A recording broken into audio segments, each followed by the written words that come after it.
Baik, saya ke Bang Rahmat. Bang Rahmat, ini kan sudah ditolak MK begitu ya, tapi yang ingin saya tanyakan apakah saat ini sudah ada bahasan lebih lanjut di DPR begitu terkait dengan hal ini? Karena MK mengatakan bahwa materi yang diuji adalah kewenangan dari DPR dan juga pemerintah. Apa langkah selanjutnya yang akan dilakukan oleh DPR? Ya kalau di parlemen kan itu udah ranahnya Komisi 3 untuk masuk dalam perubahan revisi Undang-Undang Narkotika ya. Kan kalau dari Komisi 9 belum pernah membahas secara khusus soal ini ya. Tetapi apapun tentu parlemen mendukung karena ini ranah keilmuan, ranah saintifik ya. Apapun kalau dari sisi keilmuan itu pasti akan kita dukung. Yang penting adalah kita duduk bersama, silakan dikaji, silakan diteliti apa ditimang-timang mudaratnya dengan yang positifnya. Kalau ternyata manfaatnya yang disampaikan Prof tadi bagus dan kemudian keilmuan terus berkembang, kenapa tidak? Tetapi asas penggunaan asas kehati-hatian menjadi faktor utama.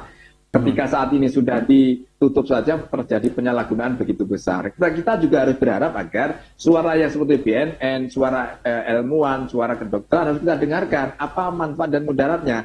Adakah atau tidak adakah obat di luar ganja medis itu memang sudah tidak bisa digunakan, tidak ada untuk penggunaan obat tertentu. Kalau ternyata tidak ada, ya masuk akal sekali. Memang penggunaan ganja medis sangat masuk akal. Tetapi yang paling penting isu yang di masyarakat adalah asas fungsi kontrolnya. Ketika nanti diizinkan untuk medis, bagaimana fungsi kontrol, bagaimana fungsi lapangan ketika terjadi diizinkan untuk medis saat ini saja yang sudah ditutup sedemikian rupa masih ada penyalahgunaan yang luar biasa. Itu yang menjadi kekhawatiran di masyarakat dan itu boleh saja dong ketika masyarakat mengkhawatirkan. Tetapi karena ini adalah ranah keilmuan, ilmu terus berkembang, ternyata ada asas manfaat, juga harus kita dengarkan.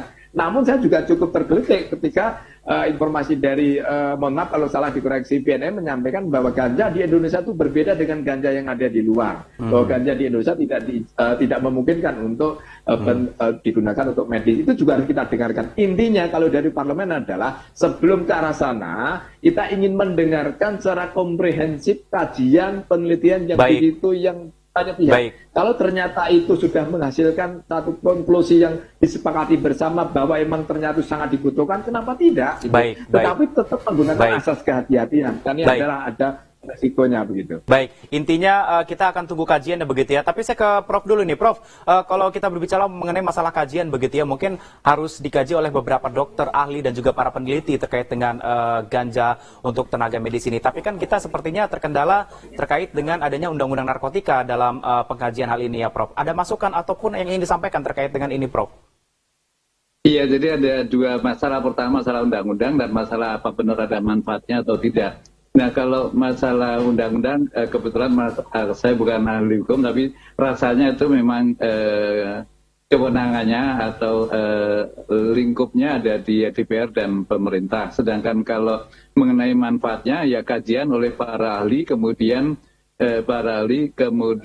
dibahas dengan BPOM. Jadi kemudian apakah BPOM melihat ini mengenai manfaat, mengenai kerugiannya, mengenai yang lainnya.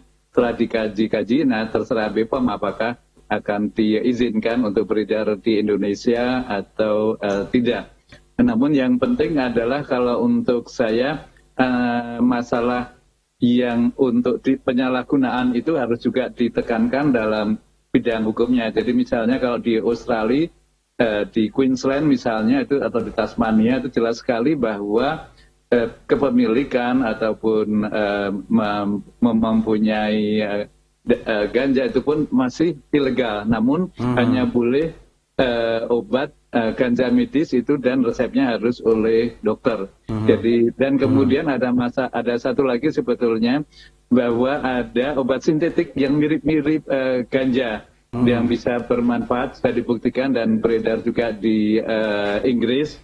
Durabinol misalnya untuk obat mual muntah, tapi itu sintetik bukan dari tanamannya dan manfaatnya juga sudah dibuktikan. Jadi memang manfaatnya menurut saya lumayan jelas, tapi bukan juga satu-satunya obat dan memang bukan lini pertama. Namun kalau gagal obat-obat yang lain baru bisa diberikan. Baik, Prof, apakah Prof ada data begitu Prof terkait dengan pasien yang harus ataupun membutuhkan ganja medis ini, Prof, seberapa banyak, berapa persen begitu? Iya, tadi saya sampaikan bahwa di Inggris dalam 2 tahun ternyata resep yang keluar hanya 60 resep gitu ya. Jadi tetapi untuk yang pasien yang kejang-kejang itu memang memerlukan bermacam-macam obat. Jadi menurut saya obat yang anti kejang di Indonesia juga banyak banget. Jadi mestinya kasus per kasus harus dibahas oleh tim. Jadi kalau mengenai tim epilepsi ini di banyak negara sudah ada timnya, sehingga kemudian bisa dibahas mana yang terbaik dan apakah kemungkinan untuk memanfaatkan ganja medis. Baik, sebelum saya akhiri, saya ke Bang Rahmat. Bang Rahmat, walaupun MK sudah menolak, ini DPR mengatakan masih ada jalan menuju Roma. Walaupun sudah ditolak, apakah mungkin ke depannya harapannya ini masih bisa tetap digunakan? Ya, kalau bicara keputusan MK sudah ditolak, tentu harus kita hormati bersama ya. Itu sudah final, nggak perlu kita perdebatkan lagi. Kalau soal masalah revisi, sangat dimungkinkan sekali. Tetapi menuju ke arah sana kan harus melalui tahapan-tahapan ya. Kita mendengarkan kajian dulu, dan pemerintah pun sekarang sudah sedang mempersiapkan untuk payung hukum penelitian, kemudian kesehatan, kemudian menyampaikan seperti itu. Ya kita tunggu saja. Kita harapkan agar kita benar-benar dapatkan informasi yang utuh, asas kehati-hatian, apa itu manfaatnya, apa itu mudaratnya. Bagaimana ketika mudaratnya jauh lebih tinggi, bagaimana memungkinkan tidak. Kalau ternyata manfaatnya juga tinggi, bagaimana. Itu yang penting adalah kita sedang menunggu apa hasil penelitian yang melibatkan semua pihak, ya kedokteran, yang farmasi, psikiater, ingat ya, karena dampaknya ke depresi kan juga banyak. Yang penting kami dalam proses menunggu apa manfaat dan mudaratnya. Begitu. Kita tunggu kajiannya seperti apa, dan yang tadi sudah disampaikan, kita lihat mudaratnya baik atau buruknya seperti apa, dan kita harapkan memang kalau seandainya ini bisa digunakan untuk bagi tenaga medis, bisa diperhatikan regulasi bagaimana cara penggunaan dan juga dampak positif dan juga negatif apabila digunakan, begitu ya. Terima kasih sudah bersama saya dan terhubung bersama saya malam ini Bang Rahmat Handoyo, anggota Komisi 9 DPR RI, dan juga Profesor Zubairi Jurban, dokter spesialis penyakit dalam. Selamat malam Bapak-Bapak.